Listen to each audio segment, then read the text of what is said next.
Puji Tuhan, Shalom, selamat pagi, selamat berjumpa kembali di dalam ibadah raya GKTI Raja Daud, Minggu 12 Desember 2021. Saya berharap kita semua dalam keadaan sehat dan puji Tuhan, saudaraku. Pada saat ini kita akan memulai ibadah kita siapkan hati kita siapkan seluruh hidup kita untuk memuji Tuhan, untuk memuliakan Tuhan.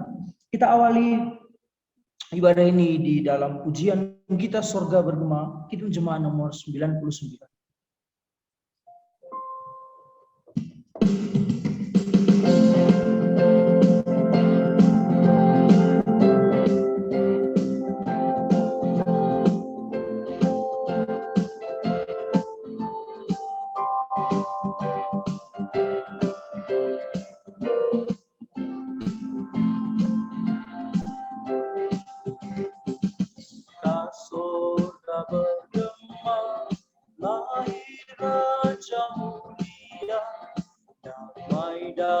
Sejahtera turun dalam dunia, bangsa-bangsa bangkitlah dan bersoraklah serta melakukan kabar baik, Injil Kristus terang ajaib.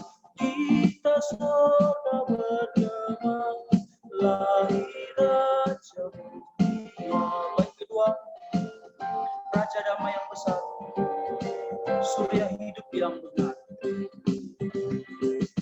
Raja damai yang besar, surya hidup yang benar, menyembuhkan dunia di naungan sayapnya. Hama mandang dirinya, bahkan mau diterimanya.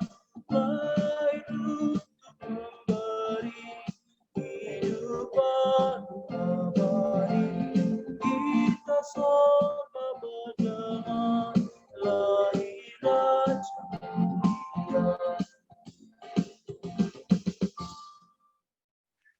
Pertolongan kita adalah dengan nama Tuhan yang menciptakan langit dan bumi, yang memelihara kesetiaannya sampai selama-lamanya dan tidak meninggalkan perbuatan tangannya. Dalam nama Bapa, Putra, dan Roh Kudus, kasih karunia dan damai sejahtera dari Allah Bapa kita dan dari Tuhan Yesus Kristus menyertai kita sekalian. Amin. Kita memuji Tuhan kembali, saudaraku. Kita katakan, Yesus kekasih jiwaku, sungguh ku percaya padamu.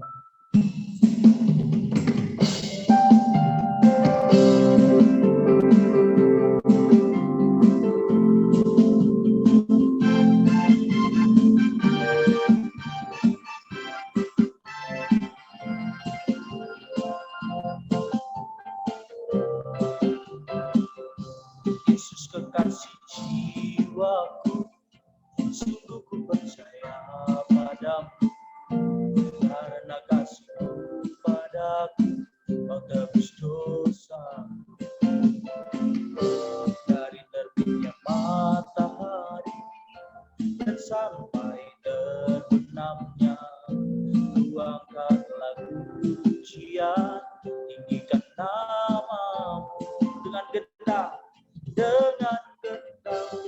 puji dengan kecapi. Oh, ku bernyanyi haleluya Yesus kasih. Dengan gendang puji dengan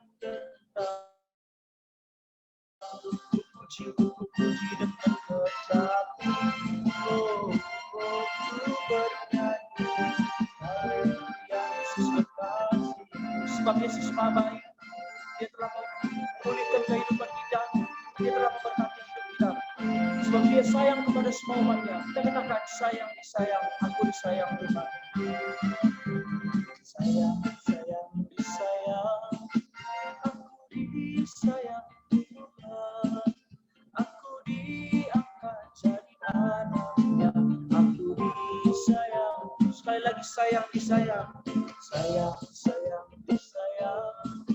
Aku disayang Tuhan, aku diangkat jadi anak, aku disayang Tuhan. Nyanyi glory, glory, glory,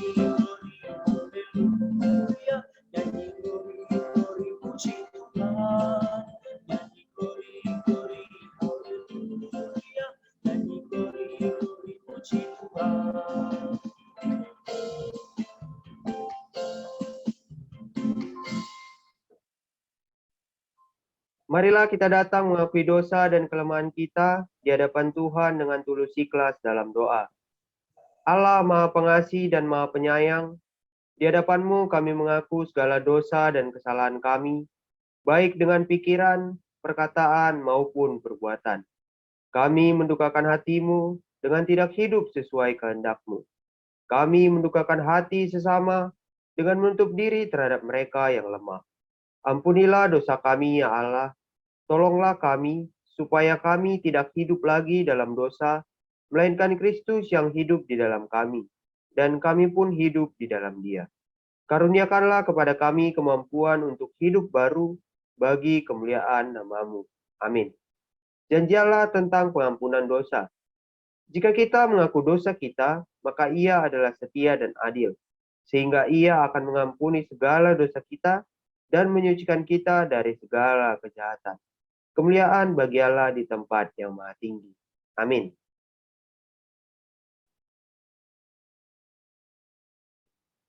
Terpujilah Allah Tuhan Yesus, kita telah memberkati dan mengampuni seluruh dosa kita, saudaraku.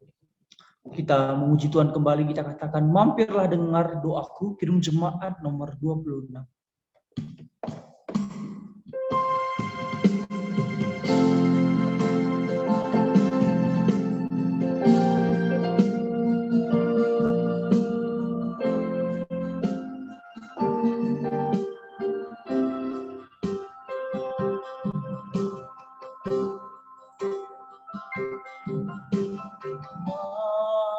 Mampirlah dengan doaku, Yesus penebus.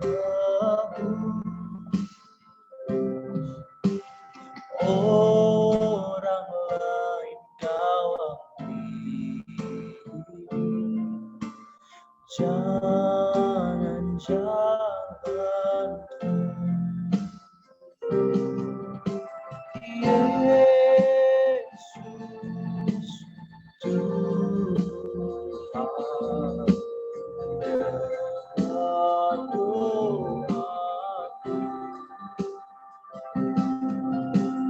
Orang lain kau ampuni, jangan-janganku. Baik kedua di hadapan tahta ramah aku menyembah.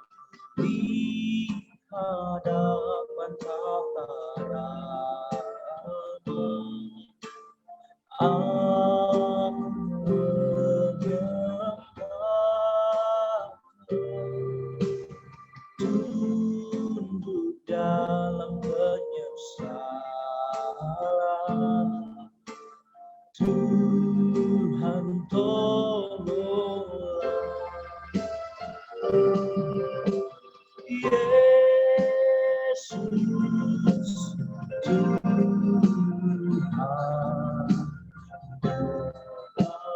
doa. Orang lain kau ampuni, jangan-janganku. Ini saja andalanku, jasa kurban. Ini saja andalanku, jasa kurbanku.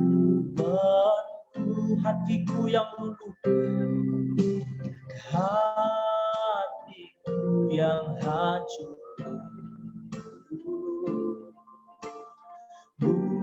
buatlah sembuh. Yesus Tuhan, Yesus Tuhan, dengar doaku. Orang lain kau ampuni, jangan.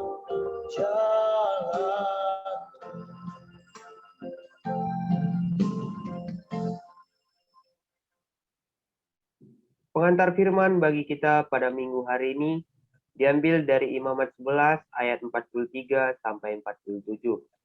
Imamat 11 ayat 43 sampai 47. Saya akan bacakan untuk kita semua dan saya harap saudara sekalian mengikutinya dengan seksama. Janganlah kamu membuat dirimu jijik oleh setiap binatang yang merayap dan berkeriapan, dan janganlah kamu menajiskan dirimu dengan semuanya itu, sehingga kamu menjadi najis karenanya.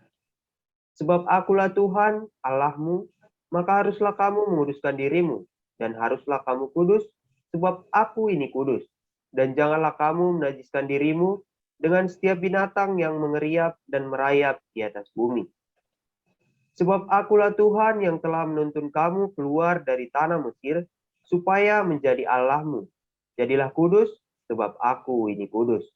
Itulah hukum tentang binatang berkaki empat, burung-burung dan segala makhluk hidup yang bergerak di dalam air, dan segala makhluk yang mengeriap di atas bumi, yakni yang membedakan antara yang najis dan dengan yang tahir, antara binatang yang boleh dimakan dengan binatang yang tidak boleh dimakan. Demikianlah firman Tuhan, berbahagialah orang yang mendengarkan firman Tuhan dan tekun melaksanakannya. Amin.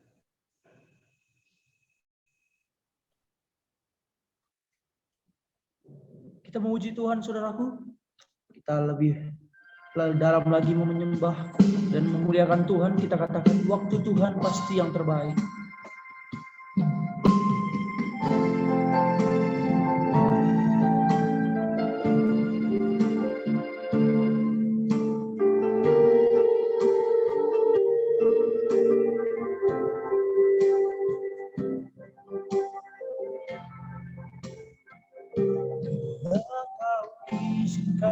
Sesuatu terjadi, ku percaya semua untuk kebaikanku. Dan nanti telah tiba waktu, ku percaya kuasa-Mu memulihkan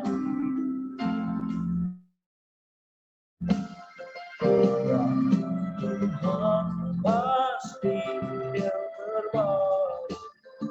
Walau kadang mudah dimengerti, lewati cobaan, tetap percaya waktu pasti yang terbaik.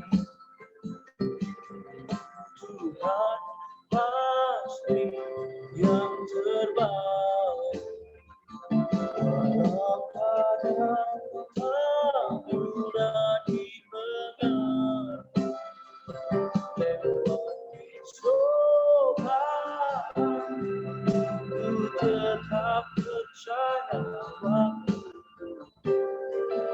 pasti yang terbaik. Waktu Tuhan pasti yang terbaik.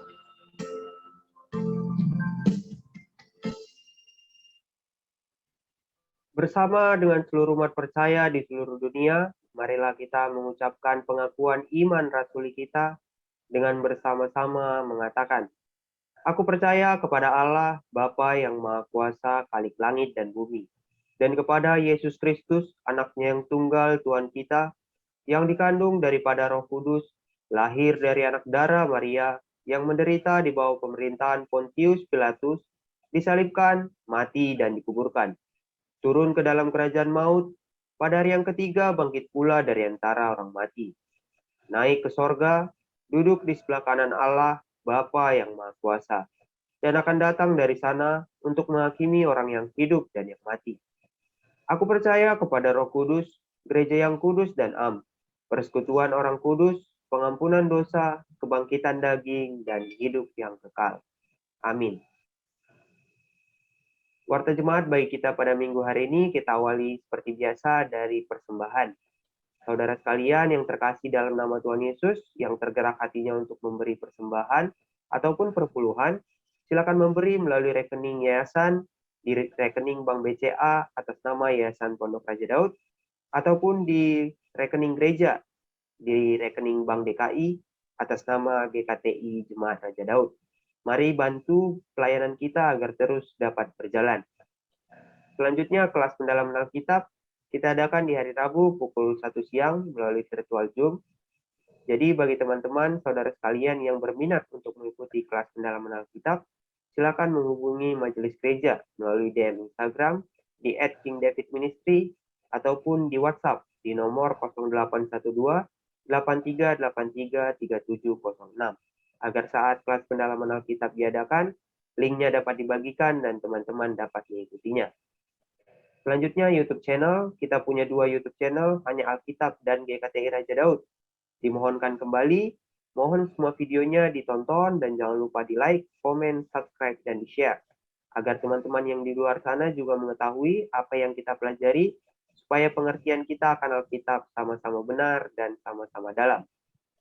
Selanjutnya buku dan buletin, kita udah menerbitkan beberapa buku dan buletin, ada pacaran pernikahan seks, perzinahan, perceraian, 55 topik sulit Alkitab, logos dan rema, dan buletin discite dari volume pertama, kedua, ketiga, sampai yang keempat. Dan sekarang dalam proses pembuatan discite volume yang kelima. Nah, semua buku dan buletin ini dijual dalam bentuk PDF. Jadi teman-teman yang penasaran dengan isi buku-buku ini dan dijamin berkualitas, silakan menghubungi kontak yang ada di kolom deskripsi supaya nanti dapat dilakukan proses pembelian. Selanjutnya yang terakhir, kami dari Majelis dan juga Gembala GKTI Raja Daud mengundang saudara sekalian yang menonton ibadah ini, yang mengikuti ibadah ini, untuk hadir dalam Natal GKTI Raja Daud dengan tema Cinta Kasih Kristus yang Menggerakkan Persaudaraan. 1 Petrus 1 ayat 22. Ibadah Natal ini kita adakan secara offline pada hari Jumat 17 Desember 2021 pukul 3 sore atau 15 WIB. Seperti biasa di gedung GKKI Harvest, Jalan Maijen Sutoyo, Blok HKI nomor 35 Cililitan, Cawang. Dress code-nya boleh berbaju merah ataupun hijau, dan ada door prize Natal.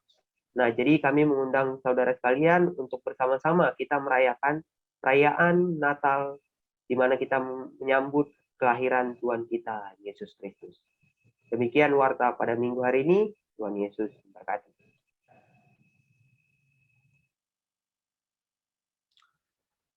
Puji Tuhan, tiba saatnya kita mau mendengarkan firman Tuhan pada pagi hari ini. Siapkan hidup kita, saudaraku, siapkan bejana hati kita untuk diselidiki oleh firman.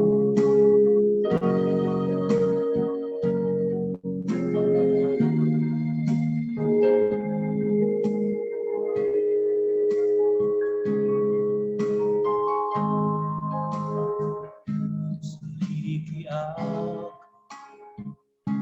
melihat hatiku, apakah ku sanggup mengasihi Yesus, Kau yang Maha Tahu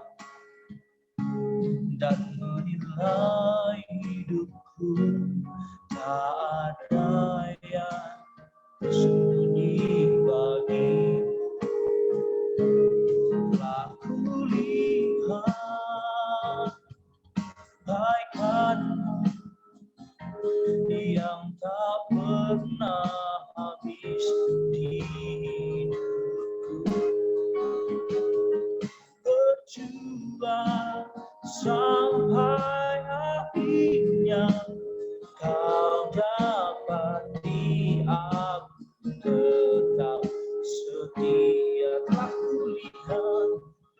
kulihat kebaikan-Mu yang tak pernah habis di hidupku. Berjuang sampai akhirnya Kau dapati aku tetap setia. Kau dapati aku tetap setia.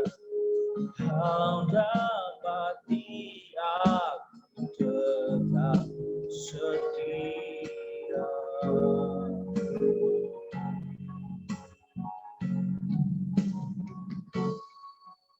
Mari kita bersatu dalam doa. Bapa, kami mengucap syukur pada hari ini kami masih beribadah di dalam suasana Advent, di mana momen-momen mengenang kelahiran-Mu, kami bersuka cita, kami bisa beribadah bersama umat-Mu di rumah masing-masing. Terima kasih Bapak, Tuhan yang berkati ibadah ini, biarlah nyanyian kami menjadi kesukaan Tuhan. Dan sebentar kami ingin duduk diam di bawah kaki-Mu, mendengarkan kebenaran firman-Mu, belajar firman-Mu. Urapi hamba-Mu yang penuh dengan keterbatasan dan dosa ini, agar apapun yang hamba-Mu sampaikan adalah suara Tuhan, dan jemaat-Mu dimanapun mereka berada, agar sungguh-sungguh mendengarkan firman ini, belajar dan mencatat kebenaran firman ini, dan Roh Kudus memateraikannya dalam hati dan pikiran kami. Dalam nama Yesus Kristus, kami siap menyambut kebenaran firman-Mu. Amin. Shalom untuk kita semua. Puji Tuhan, selamat hari Minggu. Tidak terasa kita sudah memasuki Advent yang ketiga ya di dalam kalender gerejawi, dan memang kita tahu Desember adalah bulan-bulan Natal. Kita disibukkan dalam persekutuan kita, dalam kantor kita, semua ada Natalnya. Dan puji Tuhan, tanggal 17 Desember gereja kita GKTI Raja Daud juga akan melakukan perayaan Natal. Sekiranya jemaat Tuhan atau yang berada di sekitar GKKI Harvest Cililitan, Cawang, bisa hadir meramaikan perayaan Natal kita. Tapi untuk minggu ini kembali kita akan melanjutkan eksposisi Injil Markus kita. Kemarin sudah sampai ayat 12, dan sekarang kita mulai dari ayat 13, Markus pasal 7, ayat 13. Mari Bapak Ibu Saudara buka kembali Alkitab kita. Kita sudah di pasal 7, Markus ayat per ayat. Markus pasal 7 ayat 13. Saya bacakan untuk kita semua. Dengan demikian firman Allah kamu nyatakan tidak berlaku demi adat istiadat yang kamu ikuti itu. Dan banyak hal lain seperti itu yang kamu lakukan. Ini adalah sambungan dari ayat ke-12, di mana minggu lalu kita belajar respon Yesus, di mana dia menegur dan memberikan statement terhadap kemunafikan ajaran ahli Taurat dan orang Farisi mengenai perintah kelima dalam Dekalog, ya, dasar tita, yaitu Taurat yang diberikan Allah kepada Musa, hormatilah ayah ibumu. Jadi dari sambungan itu ayat 13 ini, di mana Yesus menekankan bahwa dengan memanipulasi korban persembahan yang diberikan kepada bait suci, yang diberikan kepada para imam, maka umat Israel tidak menghormati ayah dan ibu mereka. Sehingga perintah hormati ayah dan ibu tidak hanya dibatalkan, tapi sebenarnya di balik itu, para pengajar Israel yaitu ahli Taurat dan Farisi bahkan melarang umat-umatnya untuk menghormati ayah ibunya, karena mereka pun memberikan segala harta mereka untuk keperluan Tuhan, tapi bersifat munafik, ya, bersifat rekayasa. Lalu perhatikan kalimat terakhir di ayat 13 itu, dan banyak hal lain seperti itu yang kamu lakukan, garis bawahi kata kerja lakukan. Karena di dalam bahasa aslinya ini bersifat present tense. Bapak-Ibu Saudara, supaya Anda tahu, praktek keagamaan mereka yang penuh dengan rekayasa dan kemunafikan ini masih dilakukan sampai sekarang. Present tense, yang artinya mereka melakukan korban persembahan itu sampai sekarang terus-menerus. Tidak berubah. Karena itu yang mereka ajarkan turun-temurun sesuai dengan adat istiadat mereka. Lalu dikatakan Yesus tadi apa? Banyak hal lain. Ternyata bukan hanya soal korban persembahan yang dimanipulasi dan direkayasa, tapi banyak lagi dari tradisi-tradisi mereka untuk merekayasa hukum Taurat. Nah, disinilah kemunafikan mereka, Bapak Ibu Saudara, bahwa mereka mengganti kebenaran firman Tuhan dengan adat istiadat. Banyak hal lain lagi, bukan hanya ini. Yesus tahu, dan itu berkembang pada zaman itu sesuai dengan tradisi yang turun-temurun. Maka itu dikatakan di ayat 13 tadi, firman Allah tidak berlaku karena adat istiadat kamu. Ya. Hormati ayah ibu yang begitu penting, kamu abaikan dengan memanipulasi seluruh hartamu untuk bait suci, padahal itu tidak menyenangkan Tuhan. Nah, kita lanjutkan ayat 14. Lalu Yesus memanggil lagi orang banyak dan berkata kepada mereka, kamu semua dengarlah kepadaku dan camkanlah. Ini dia inti pengajaran yang Yesus berikan. Jadi Yesus ini, kalau Bapak Ibu Saudara pelajari dalam eksposisi kita, setiap berdebat dengan pemuka agama, dia bukan hanya menyangga biasa. Dia tidak membela dirinya, tidak. Tapi dia memberikan inti pengajaran, yaitu pengajaran firman Tuhan yang sebenarnya. Makanya dikatakan Yesus itu datang menggenapi hukum Taurat. Ya, perhatikan ya kalimatnya ya. Lalu Yesus memanggil lagi orang banyak. Kita tidak tahu berapa ahli Taurat dan berapa orang Farisi yang diutus dari Yerusalem, tapi kemungkinan mereka bukan 1-2 orang, tapi banyak. Dan juga ini adalah omongan kepada publik yang mengikuti Yesus dan murid-murid. Jadi ini sangat ramai. Ya.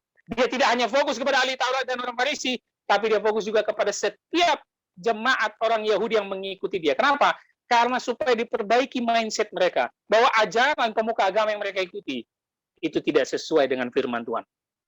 Kamu semua, ya, jadi ini banyak di sekitar Yesus, lalu dia berkata apa? Dengarlah kepadaku dan camkanlah. Kalau kita kritisi sejenak dan pelan-pelan membaca ayat 14, apa yang harus kita garis bawahi, Bapak Ibu Saudara? Setelah Yesus akan memberikan inti pengajaran kepada orang banyak di depan ahli Taurat dan Farisi, apa kalimat penting? Dengarlah kepadaku. Ini luar biasa. Ini kalimat yang bukan sembarangan, Bapak Ibu Saudara. Dengarlah kepadaku. Seakan-akan Markus ingin menjelaskan kepada pembacanya bahwa Yesus berlaku seperti Allah Yahweh di Perjanjian Lama. Di mana orang Israel, orang Yahudi hanya mendengar firman Tuhan, yaitu Allah Yahweh, dalam Perjanjian Lama, yang terutama diturunkan kepada Musa. Minggu lalu kita belajar Yesus mengutip perkataan Musa. Dan sekarang dia berkata apa? Dengarlah kepadaku. Wow. Ini nggak gampang. Pengajar atau pemuka agama pada zaman itu mengajar setiap umat Yahudi tentu dari Perjanjian Lama. Tentu dengan otoritas Allah Yahweh atau nabi-nabi. Tapi Yesus menggunakan apa? Dengarlah kepadaku. Bukan hanya dengar, tapi apa? Camkanlah. Apa makna camkanlah kalau dalam budaya kita Indonesia? Bukan hanya dengar, tapi apa? Camkan. Ini bersifat keras. Ya. Camkan itu bukan hanya didengar, tapi apa? Direnungkan. Bukan hanya masuk telinga kanan keluar kiri, tapi direnungkan dalam hati dan pikiran. Sehingga ini yang disebut para penulis di Perjanjian Baru apa? Iman akan timbul dari pendengaran akan firman. Perjanjian Lama mencatat apa? Renungkanlah firman Tuhan siang dan malam, terus-menerus. Ya, jadi bukan hanya didengar, tapi dicamkan, yaitu direnungkan. Bukan hanya lewat telinga, tapi harus sampai kepada hati kita. Mereka, orang banyak ini, harus memusatkan perhatian untuk mendengar perkataan Yesus. Karena ini adalah Allah yang sedang berfirman. Dengarlah kepadaku. Bapak Ibu Saudara, tahu nggak kenapa kita bisa lebih taat kepada adat istiadat manusia? Kita bisa lebih takut kepada omongan manusia daripada firman Tuhan. Tahu nggak kenapa? Karena kita tidak mendengarkan firman Tuhan dan tidak mencamkannya.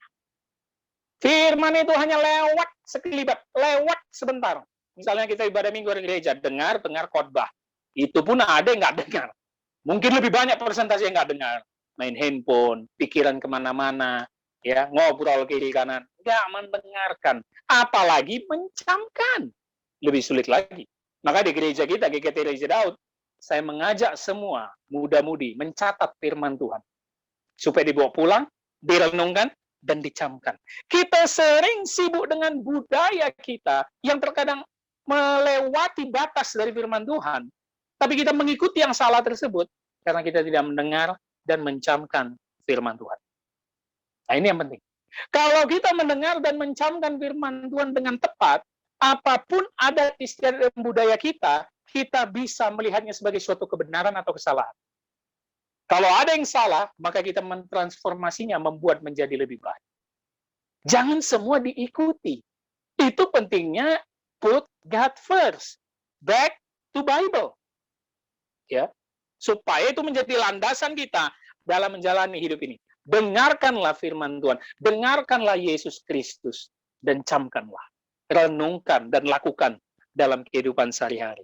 Kita lihat ayat 15, Bapak Saudara. Yesus masuk lebih dalam sekarang di ayat 15. Ketika pada ayat 14 dia memberikan suatu statement kepada semua orang banyak, dengarkanlah dan camkanlah. Jadi ini sekarang pusat perhatian ini kepada Yesus ya. Kalau bisa kita bikin settingan gambarannya, ahli Taurat dan Farisi bukan hanya mereka yang terdiam dan melihat Yesus, tapi juga orang banyak. Karena akan ada suatu statement yang akan dikeluarkannya. Yaitu ayat 15. Apapun dari luar yang masuk ke dalam seseorang tidak dapat menajiskannya. Tetapi apa yang keluar dari seseorang, itulah yang menajiskannya. Lagi-lagi Yesus mengutip najis, karena ini menjadi permasalahan awal kan di dalam perikop ini. Inilah jawaban Yesus atas tuduhan orang Farisi yang 2 minggu lalu mengatakan, kenapa murid-muridmu makan tanpa membasuh tangan, padahal membasuh tangannya adalah praktek adat istiadat yang begitu rumit. Bukan hanya sekedar membasuh tangan. Saya sudah katakan 2 minggu lalu, tidak mungkin murid-murid Yesus juga makan dengan tangan penuh kotoran, makan penuh dengan tangan tanah. Ya, tanahnya itu lengket di tangan, langsung makan, nggak mungkin juga. Karena itu hanya kotor, bukan najis. Tapi sesuai dengan tradisi mereka yang mereka persulit, maka najis dan kotor itu tidak dapat dibedakan oleh ahli Taurat dan orang Farisi. Jadi Yesus sekarang membalikkan mindset dan cara berpikir mereka. Bahwa apa dikatakannya? Tetapi apapun yang keluar dari seseorang, itulah yang menajiskannya. Yesus bukan fokus pada hal lahiriah, Bapak Ibu Saudara. Tapi dia fokus apa yang ada di dalam. Nah ini sangat penting ya. Karena itu, yang di luar itu hanya bagian kotor. Bagian yang bukan membuat kau menjadi tidak kudus. Misalnya makanan haram, menyentuh bangkai mayat. Ini nggak boleh semua ini bagi orang Yahudi. Terkhusus imam. Ya, bersentuhan dengan orang bangsa asing yang di pasar, ya, marketplace. Tidak boleh menyentuh mayat semua. Tidak boleh menyentuh orang berpenyakitan, buta, tuli, kusta, itu mereka jauhi semua. Bagi Yesus bukan itu yang najis. Tapi di dalam dirimu. Itu nanti akan diperjelas Yesus di ayat selanjutnya. Yang kita tahu itu apa? Hatimu. Karena dari dalamlah, hati seseoranglah, muncul keluar lewat mulut kita ini segala bentuk kebencian, segala bentuk sumpah serapah, kata-kata kotor, dendam, iri hati, kemunafikan. Semua itu dimulai dari hati. Dalam perjanjian lama, hati itu kalau tidak salah bahasa Ibraninya leb, ya, leb. Yang artinya itu menjadi pusat dari kehidupan seorang manusia. Sumber dan pusat kehidupan seorang manusia. Makanya dalam perjanjian lama, banyak sekali ayat-ayat yang selalu berkaitan dengan hati, yang di dalam, bukan di luar. Misalnya dalam kitab Yeremia, Bapak Saudara pasti pernah dengar, dikatakan Nabi Yeremia betapa liciknya hati, lebih licik daripada segala sesuatu. Lalu dilanjutkannya apa? Tuhan menyelidiki hati. Kalau ingat kisah yang paling terkenal ketika Samuel disuruh Allah untuk menobatkan raja pengganti Saul, Samuel melihat anak, ya, kakaknya Daud, ya kan? Wah, tampan, berperawakan tinggi. Tapi apa firman Tuhan? Jangan pandang parasnya atau perawakan tinggi, karena Tuhan melihat hati. Karena ini sumbernya, Bapak Ibu Saudara. Makanya di dalam kehidupan sehari-hari, saya sebenarnya kurang setuju ya. Walaupun ya namanya dalam bahasa sehari-hari ya. Saya kurang setuju dengan kalimat, dia itu orangnya, ngomongnya memang kasar, tapi baik hatinya. Saya kurang setuju, Bapak Saudara. Mungkin Bapak Saudara sering mendengar kalimat itu dalam kehidupan kita sehari-hari. Dia itu emang orang yang begitu, ngomongnya emang kasar, tapi hatinya baik. Nggak mungkin, karena itu semula dimulai dari hati. Kenapa keluar omongan kasar? Kenapa keluar omongan kotor? Karena hati kita juga nggak beres. Nah itu maksudnya, bahwa Tuhan pun melihat hati. Kita bisa bohongi manusia, kita bisa bohongi orang tua, kita bisa bohongi jemaat yang duduk di samping kiri kanan kita. Tapi kita nggak bisa membohongi hati, karena yang keluar dari hati, itu yang asli. Jadi di ayat 15 ini, Yesus akan menampar pemahaman ahli Taurat dan Farisi.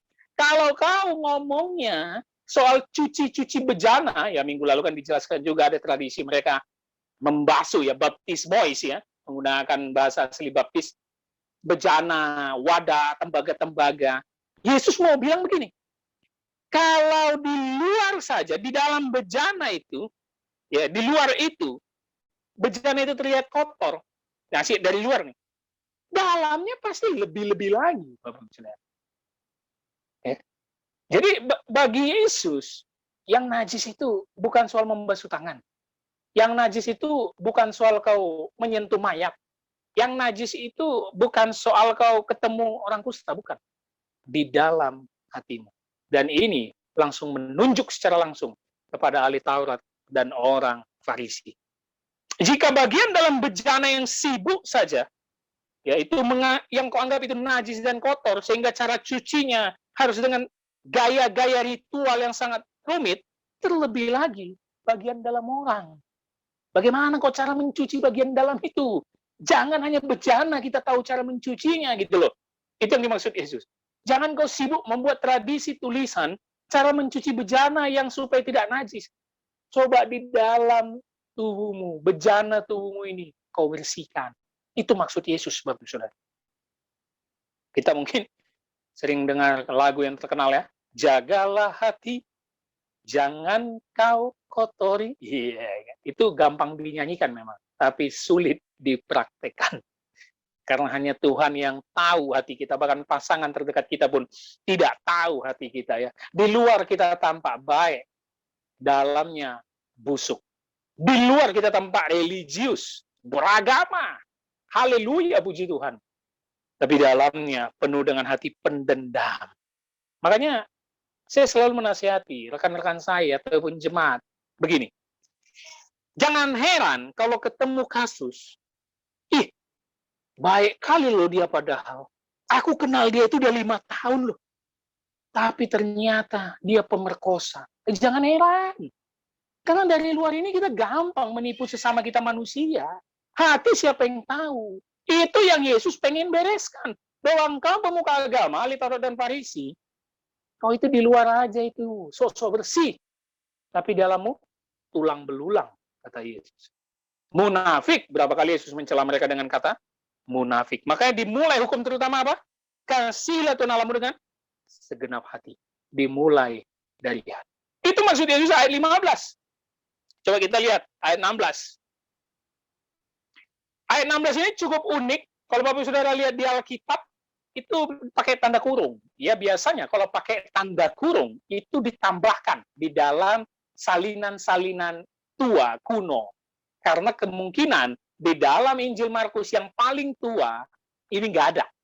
Nah itu biasanya kenapa LAI memakai tanda-tanda kurung. Dan ini kalimat yang sangat sederhana, ayat 16. Barang siapa bertelinga untuk mendengar, hendaklah ia mendengar. Ini memang ciri khas dari kalimat gaya Yesus kalau dalam mengajar. Kalau kita mundur sedikit ke pasal-pasal sebelumnya, kita menjumpai ayat ini. Sehingga kemungkinan dalam salinan yang berkelanjutan tentang Injil Markus, walaupun dalam salinan tertua ini nggak ada, ini kemudian ditambahkan. Dan ini tidak menyalahi dari perikop ini. Karena Yesus sudah terbiasa menggunakan kalimat, barang siapa bertelinga, hendaklah ia mendengar. Artinya, yang mau dikatakan Yesus di ayat 15 tadi, fokus. Aku akan memberikan analogi, aku akan memberikan perumpamaan, yang kemungkinan kalian nggak akan ngerti, tapi dengar, baik, fokus, dan camkanlah. Ya, sama seperti ayat 14 di atasnya, ini pengulangan dari gaya bahasa Yesus, barang siapa bertelinga, harus mendengar. Lagi-lagi apa? Dia mengkaitkannya dengan gaya firman Allah dalam perjanjian lama. Untuk mendengarkan firman Tuhan, terus-menerus, berulang-ulang, diajarkan kepada anak, ditaruh di depan pintu rumahmu, kemanapun kau pergi, harus kau ingat firman ini. Itu artinya dengarkanlah dan camkanlah. Sendengkanlah telingamu untuk mendengarkan kebenaran firman ini. Supaya pemikiranmu yang selama ini dikotori oleh ajaran dari pemuka agama, ahli Taurat dan orang Farisi, sekarang menjadi benar dan terang benderang. Kau mengerti apa maksud firman dalam perjanjian lama tersebut. Nah ini menarik Bapak Ibu Saudara. Buka telinga, buka hati.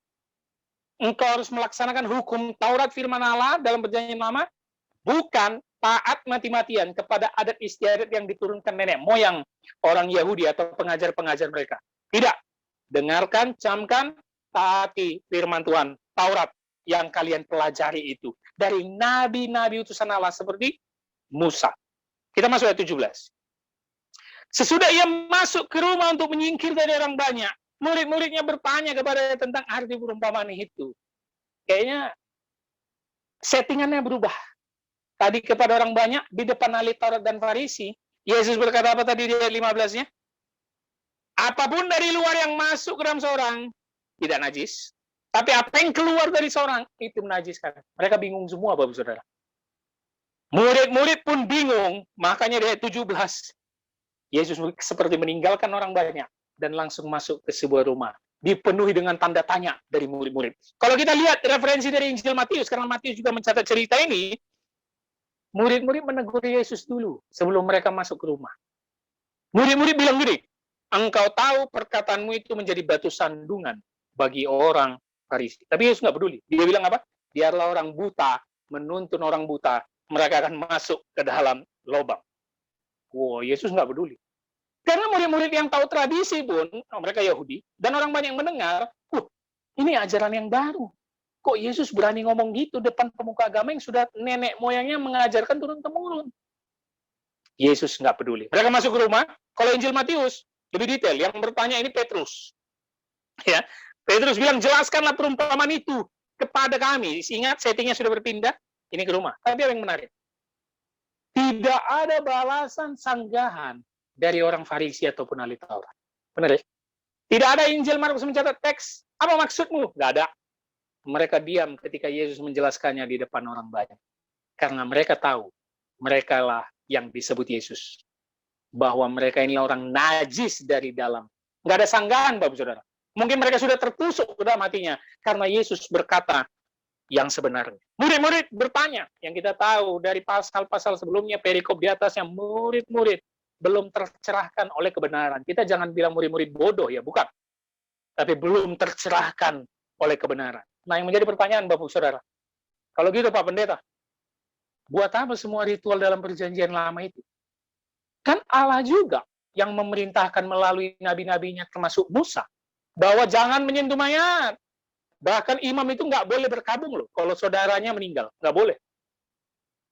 Jangan menyentuh makanan haram. Buat apa? Kalau bagi Yesus bilang itu nggak penting, yang di luar itu nggak najis. Kenapa? Karena memang perjanjian lama adalah bayang-bayang menuju kepada penggenapan Yesus Kristus. Bapak Saudara bisa lihat mulai dari kitab Keluaran, Musa juga menubuatkan itu. Kitab Ibrani yang paling jelas menubuatkan semuanya secara lengkap bahwa sudah tergenapi. Semua ritual dalam perjanjian lama itu tidak lagi menjadi hal yang penting karena tergenapi oleh Yesus Kristus. Jadi Yesus adalah Allah yang berinkarnasi dan memberikan kebenaran firman supaya mereka terang benderang. Supaya mereka tidak dibodohi lagi dengan peraturan ritual-ritual tradisi dari nenek moyang mereka. Yesus adalah gambaran aslinya, dan Yesus adalah firman Allah yang menyatakan kebenaran sebenar-benar. Kalau perjanjian lama masih bayang-bayang, ya, masih bayang-bayang dan digenapi di dalam Kristus. Kalau Bapak Saudara belajar teologi tabernakel, ya, itu cukup rumit. Ada pelataran, ruang kudus, ruang maha kudus, dan itu mereka pegang dalam perjanjian lama. Dan akhirnya nanti tabernakelnya diganti dengan bait suci. Tapi begitu Yesus dalam zaman perjanjian baru, itu bukan menjadi hal utama. Bapak Saudara baca perjanjian baru dari Matius sampai Wahyu. Ritual, adat, tidak ada menjadi pembahasan inti. Tidak ada. Semua digenapi dalam sifat Kristus, dalam kasih Kristus, terutama dalam kematiannya di kayu salib. Makanya dikatakan dialah imam besar yang masuk ke ruang maha kudus, mempersembahkan dirinya sekali untuk selama-lamanya. Ini kebingungan yang wajar dari murid-murid karena mereka juga memahami tradisi mereka sebagai orang Yahudi. Saya bacakan Ibrani 10, ini menjadi tonggak penggenapan dari Kristus terhadap segala ritual dalam perjanjian lama. Dikatakan dalam Ibrani pasal 10 ayat 1. Di dalam hukum Taurat hanya terdapat bayangan saja dari keselamatan yang akan datang dan bukan hakikat dari keselamatan itu sendiri. Hukum Taurat tidak mungkin menyempurnakan mereka yang datang mengambil bagian di dalam. Bapak Saudara, ketika engkau kenal Kristus, kau pasti menempatkan dia di atas segalanya. Ketika engkau mengenal Alkitab, membaca Alkitab dengan benar, kau pasti menempatkannya di atas adat istiadat kita. Tapi kalau sampai sekarang, tahun demi tahun, ini suasana Natal dan sebentar lagi tahun baru, kita masih tidak serius mendengarkan dan mencamkan firman Tuhan. Kita datang ke gereja atau ibadah online, kita bilang khotbahnya apa sih ini? Pusing kalau dengar khotbahnya. Ini maksud Yesus ngomongnya apa ya? Tapi kita nggak ada hasrat untuk mencari tahu dan mendalaminya. Kok ngantuk ya baca Alkitab? Alkitab menjadi obat tidur kita. Bagaimana kita bisa mengerti kebenaran tersebut? Tiba-tiba opung kita datang, bikin acara. Orang tua kita bikin acara adat. Kita mendengar dengan baik. Gitu. Ini suatu fenomena yang belum terpecahkan. Betul ya? Karena saya pun juga melakukannya dulu. Kalau udah tetua-tetua yang datang, kalau udah opung kita ngomong ada satu adat, misalnya acara pesta kita, apalagi kita orang Batak, janganlah sampai salah kita itu lakukan. Apalagi ada ketua-ketua adat di situ, janganlah sampai salah, bikin malu, ya. Karena bagi orang-orang kita ada semboyan, lebih baik tak beragama daripada tak beradat. Adat itu pokoknya nomor satu, top dia. Kalau kau jago beradat, katanya kau disukai semua orang pasti. Tapi firman Tuhan kita kesampingkan. Firman Tuhan, kita menjadi murid-murid Yesus yang di ayat ini. Bingung kita, lemot kita, nggak tahu kita. Kalau murid-murid masih wajar dalam konteks ini, belum tercerahkan oleh kebenaran Roh Kudus. Lah kita yang katanya Alkitab sudah full dari Kejadian sampai Wahyu. Gereja tiap minggu, tapi nggak ngerti juga firman sampai sekarang. Hati-hati Bapak Saudara. Mari kita lihat ayat 18. Ya. Apa dikatakan Yesus? Dan kalimat Yesus ayat 18 ini untuk kita semua yang tidak serius memahami firman. Maka jawabnya, apakah kamu juga tidak dapat memahaminya? Tidak tahukah kamu bahwa segala sesuatu dari luar yang masuk ke dalam seseorang tidak dapat menajiskannya? Mungkin Yesus, kalau aku ganti jadi bahasaku, dia mau bilang gini, kok lemot kali sih kau? Kok bebal kali sih kau? Sampai sekarang pengajaranku pun kau nggak ngerti, udah mengikut aku setengah perjalanan begitu lama. Apakah kamu tidak dapat memahaminya? Jadi Yesus mau bilang, ini logika sederhana loh, murid-muridku. Dan ingat, ini sudah di rumah khusus untuk mereka. Jadi Yesus memberikan pengajaran inti khusus kepada murid-murid. Karena mereka sudah berada di settingan yang berbeda. Ya. Sehingga Yesus ingin menekankan bahwa bukan yang dari luar itu yang menajiskan. Bukan.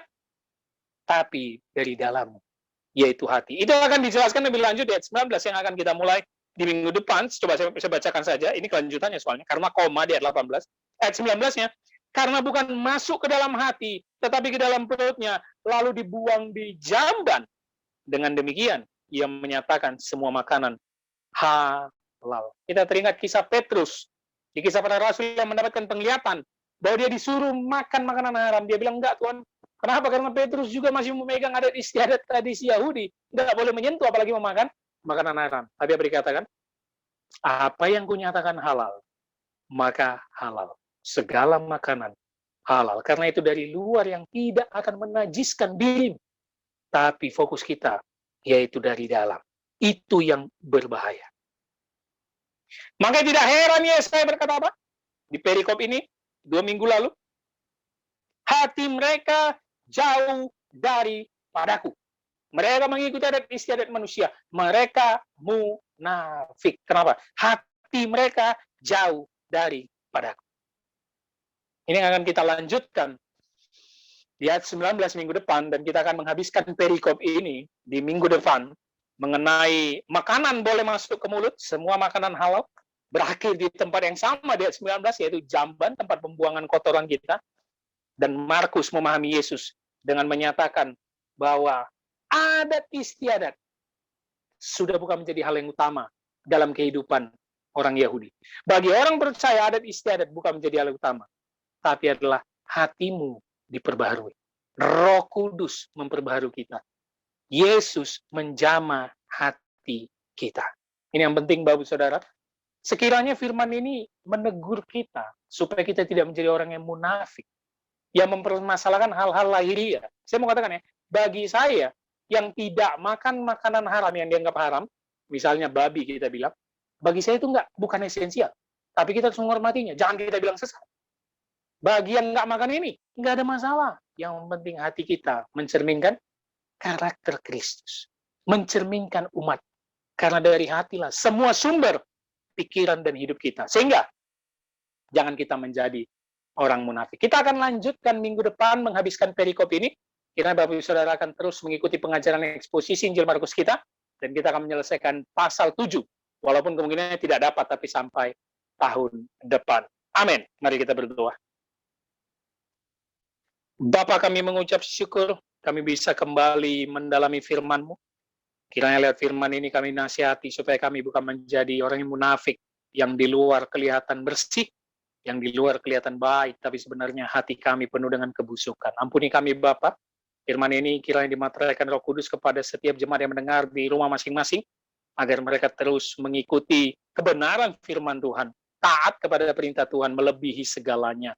Biarlah kami menjadi umat-Mu yang betul-betul kembali kepada Alkitab, tapi tidak menghiraukan segala bentuk adat istiadat budaya yang baik dalam sosial dan masyarakat kami. Terima kasih Bapa. Dalam nama Yesus Kristus kami telah berdoa dan mengucap syukur. Amin. Puji Tuhan, kita telah mendengarkan firman Tuhan pada pagi hari ini. Kita memuji Tuhan lagi saudaraku. Kita sama-sama bersorak-sorai, kita katakan, Dia lahir untuk kami.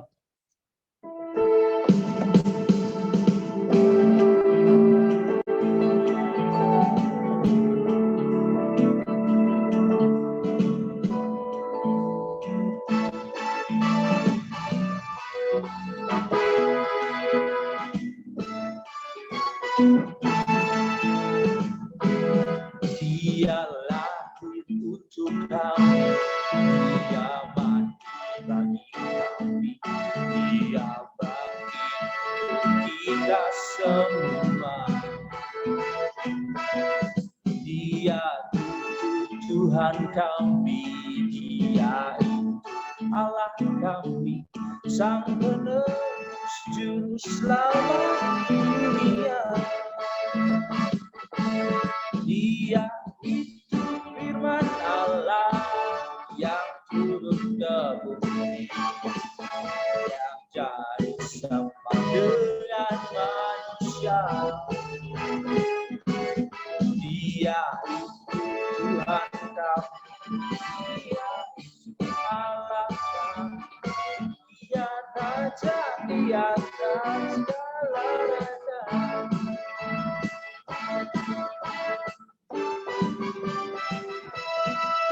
Dia lahir untuk kami, Dia mati bagi kami, Dia bangkit untuk kita semua.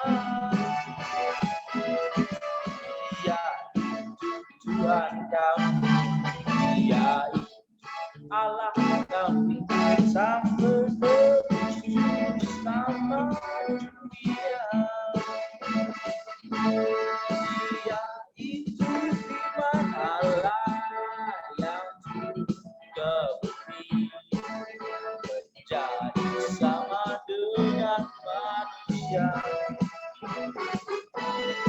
Dia itu Tuhan kami, itu Allah kami, Dia Raja di atas segala raja. Dia Raja di atas segala raja. Dia Raja di atas. Dia Raja di atas segala raja.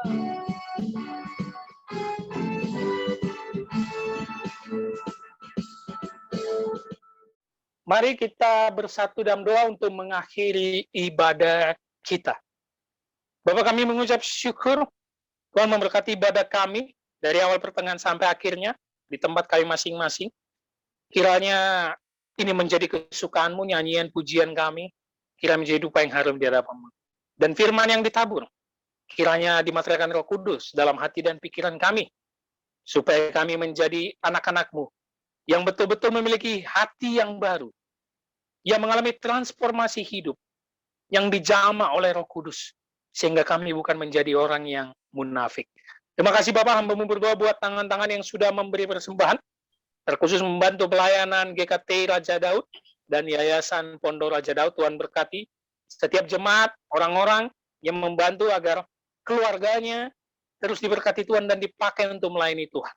Tuhan berkati pekerjaan mereka, Tuhan berkati usaha mereka, Tuhan berkati pelayanan mereka. Ataupun ada yang merindukan jodoh, kiranya Tuhan berkati dan tunjukkan jalan supaya mereka menemukan pasangan yang daripada Tuhan. Hamba-Mu berdoa buat rekan-rekan, jemaat, saudara kami, dimanapun mereka berada yang mungkin dalam keadaan sakit. Kiranya Tuhan jamah, Tuhan pulihkan, Tuhan berikan kekuatan, agar bisa kembali melayani Tuhan, dan bersekutu beribadah bersama umat-Mu di dalam setiap minggunya. Terima kasih Bapak. Hamba-Mu berdoa buat segala bentuk acara, program GKT Raja Daud ke depannya, khususnya merayakan perayaan Natal nanti. Kiranya Tuhan berkati agar kami bersuka cita di dalam mengenang, memperingati kelahiran-Mu. Bukan hanya sekedar selebrasi, tapi biarlah ini menjadi peringatan bagi diri kami untuk terus memahami makna kelahiran-Mu, sehingga kami terus diubahkan. Apapun rencana kami sampai tahun depannya, kami serahkan ke dalam tangan Tuhan. Kami serahkan pergumulan GKT Raja Daud, Yayasan Pondok Raja Daud ke dalam tangan Tuhan. Pakai kami ya Bapak, kami hanya hamba-Mu, kami hanya alat-Mu, pakailah kami di dalam wadah yang Kau sediakan dan percayakan ini, agar kami menjadi anak-anak Tuhan yang berkomitmen setia melayani Tuhan sampai selama-lamanya. Terima kasih Bapak, hamba-Mu berdoa buat bangsa kami Indonesia, dari pemerintahan pusat sampai daerahnya, agar bekerja dengan jujur, agar menjadi orang-orang yang takut akan Tuhan, yang melaksanakan tugasnya dengan bertanggung jawab, bersinergi memajukan bangsa Indonesia ini. Kami mengucap syukur selama ini pemimpin dari pusat daerah bekerja dengan baik untuk menyelesaikan penyebaran COVID-19, sehingga kami bisa kembali beribadah untuk memuliakan Tuhan. Doa kami sampai tahun depannya, kiranya penyebaran COVID-19 ini tuntas dan hilang dengan total, sehingga kami bisa kembali beribadah tatap muka dengan normal, bekerja dengan normal, dan beraktivitas dengan normal. Pakailah kami anak-anak-Mu di bangsa ini, untuk menunjukkan bahwa kamilah garam dan terang, untuk menunjukkan karakter Kristus, sehingga baik tetangga kami, orang di luar sana, bertekuk lutut, mengaku dengan lidahnya, hanya Yesuslah satu-satunya Tuhan dan Juru Selamat dunia. Terima kasih Bapak, kami siap menerima berkat daripada-Mu. Mari jemaat Tuhan yang ada di rumah, sebelum kita menerima berkat dari Tuhan, kita berdoa-doa yang diajarkan oleh Tuhan Yesus. Bapa kami yang di sorga, dikuduskanlah nama-Mu, datanglah kerajaan-Mu, jadilah kehendak-Mu di bumi seperti di sorga. Berikanlah kami pada hari ini makanan kami yang secukupnya, dan ampunilah kami akan kesalahan kami, seperti kami juga mengampuni orang bersalah kepada kami. Dan janganlah membawa kami ke dalam pencobaan, tetapi lepaskanlah kami daripada yang jahat. Karena Engkaulah yang mempunyai kerajaan, dan kuasa, dan kemuliaan, sampai selama-lamanya. Amin. Arahkanlah hatimu dan terimalah berkat Tuhan. Tuhan memberkati engkau dan melindungi engkau. Tuhan menyinari engkau dengan wajah-Nya dan memberi engkau kasih karunia. Tuhan menghadapkan wajah-Nya kepadamu dan memberi engkau damai sejahtera. Amin.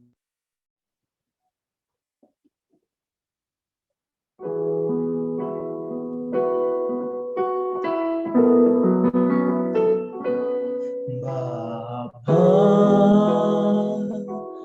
terima kasih. Bapa, terima kasih. Bapa, di dalam surga, ku berterima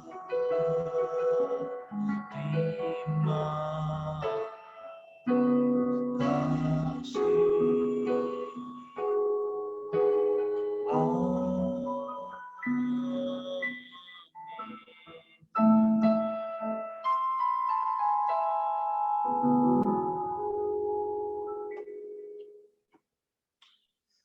Puji Tuhan, demikianlah rangkaian ibadah kita pada pagi hari ini.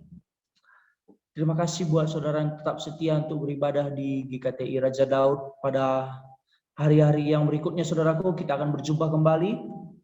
Tetap semangat, tetap setia dalam beribadah. tetap jaga kesehatan, tetap mengikuti protokol kesehatan, dan selamat hari Minggu. Tuhan Yesus memberkati kita semuanya. Shalom.